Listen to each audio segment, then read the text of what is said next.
بسم اللہ الرحمن الرحیم۔ رب ذوالجلال کے نام سے شروع کرتا ہوں جو دلوں کے راز خوب جانتا ہے۔ میں تمام ناظرین کو واقعات قاری محمد عادل چینل میں خوش آمدید کہتا ہوں۔ اللہ پاک سے دعا کرتا ہوں کہ اے اللہ ہمارے ہر کام میں بہتری عطا فرما، ہمیں دنیا اور آخرت کی ذلت اور رسوائی سے بچا لے، بے شک تو ہر چیز پر قادر ہے، آمین۔ پیارے عزیز ساتھیوں، آج کا واقعہ زنا سے بچنے والے لوگوں کے لیے ہے کہ جو لوگ زنا سے بچتے ہیں ان کے جسم سے مشک کی خوشبو کیسے آنے لگتی ہے، اسی کے حوالے سے آج کا واقعہ پیش کرتے ہیں۔ انڈیا میں ایک بزرگ خواجہ مشکی رحمت اللہ علیہ تھے۔ ان کے جسم سے مشک کی سی خوشبو آتی تھی۔ لوگ حیران ہو کر پوچھتے تھے کہ آپ کیسے خوشبو لگاتے ہیں، کہ آپ کے کپڑے ہر وقت معطر محسوس ہوتے ہیں۔ کسی نے ایک مرتبہ بہت مجبور کیا تو وہ فرمانے لگے کہ میں تو کوئی خوشبو نہیں لگاتا۔ اس نے کہا کہ آپ کے کپڑے سے خوشبو کیسے آتی ہے؟ انہوں نے کہا کہ واقعہ یہ ہے کہ ایک مرتبہ میں کسی گلی میں سے گزر رہا تھا۔ ایک مکان کے دروازے پر ایک بوڑھی عورت کھڑی تھی۔ اس نے مجھے دیکھ کر کہا کہ گھر میں کوئی بیمار ہے، تم نیک بندے نظر آتے ہو، اس کو کچھ پڑھ کر پھونک دو، ہو سکتا ہے کہ ٹھیک ہو جائے۔ میں نے اس پر اعتماد کیا اور گھر کے اندر چلا گیا۔ جب اندر گیا تو اس نے تالا لگا دیا۔ اس کے بعد گھر کی مالکہ سامنے آئی۔ اس کی نیت میرے بارے میں بری تھی۔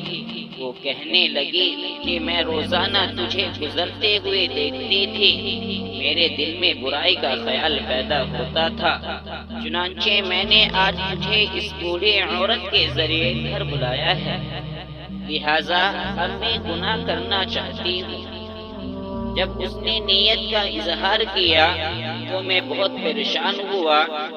میں نے اس کا مطالبہ ماننے سے انکار کر دیا اور باہر نکلنے کی بہت کوشش کی، لیکن وہ کہنے لگی کہ اب تالا لگ چکا ہے، اگر نہیں مانو گے تو میں شور مچاؤں گی اور بہتان لگا کر سنسار کراؤں گی۔ اب دو باتوں میں سے ایک بات کا انتخاب کر لو، یا تو سنسار ہونا پسند کر لو یا پھر میرے ساتھ گناہ کا ارتکاب کر لو۔ اس کی یہ بات سن کر میں بہت پریشان ہوا۔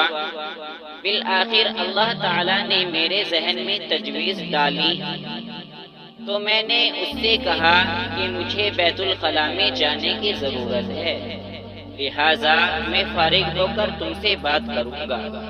اس عورت نے سوچا کہ چلو آمادہ تو ہو گیا ہے، تاہم اس نے مجھے بیت الخلاء کی جگہ دکھا دی۔ میں وہاں گیا تو مجھے بیت الخلاء میں جو گندگی اور نجاست نظر آئی، میں نے اسے اپنے ہاتھوں سے اپنے جسم پر اور اپنے کپڑوں پر مل لیا۔ جب میں باہر نکلا تو میرے جسم سے سخت بدبو آ رہی تھی۔ چنانچہ جب اس عورت نے مجھے دیکھا تو اس کے دل میں میری نفرت پیدا ہو گئی اور وہ کہنے لگی یہ تو کوئی پاگل ہے، نکالو اس کو یہاں سے۔ یوں میں اپنا ایمان بچا کر اس گھر سے نکل آیا۔ اس کے بعد مجھے پریشانی ہوئی کہ میرے بدن اور کپڑوں سے لوگوں کو بدبو آئے گی، لہذا میں جلدی سے غسل خانے میں پہنچا اور میں نے اپنے بدن اور کپڑوں کو دھویا اور پاک کیا۔ جب گیلے کپڑے پہن کر باہر نکلا تو اس وقت میرے جسم سے خوشبو آنے لگی۔ اللہ اکبر۔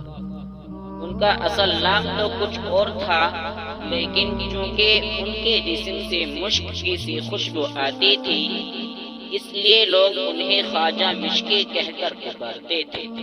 تو ایک موٹی سی بات ذہن نشین کر لینی چاہیے کہ نیکی سے جسم سے خوشبو آتی ہے، اور گناہ سے جس سے بدبو آتی ہے، اللہ تعالی عمل کی توفیق عطا فرمائے۔ انہی لفظوں کے ساتھ میں اجازت چاہوں گا، اس امید کے ساتھ کہ سانسوں نے وفا کی تو اگلی بار ایک اور ویڈیو لے کر آپ کی خدمت میں حاضر ہوں گا۔ دوستوں، اگر ویڈیو پسند آئی ہو تو ویڈیو کو لائک کریں اور چینل کو سبسکرائب کریں۔ اگلے ویڈیو تک دے اجازت، تب تک کے لیے فی امان اللہ، وما علینا الا البلاغ۔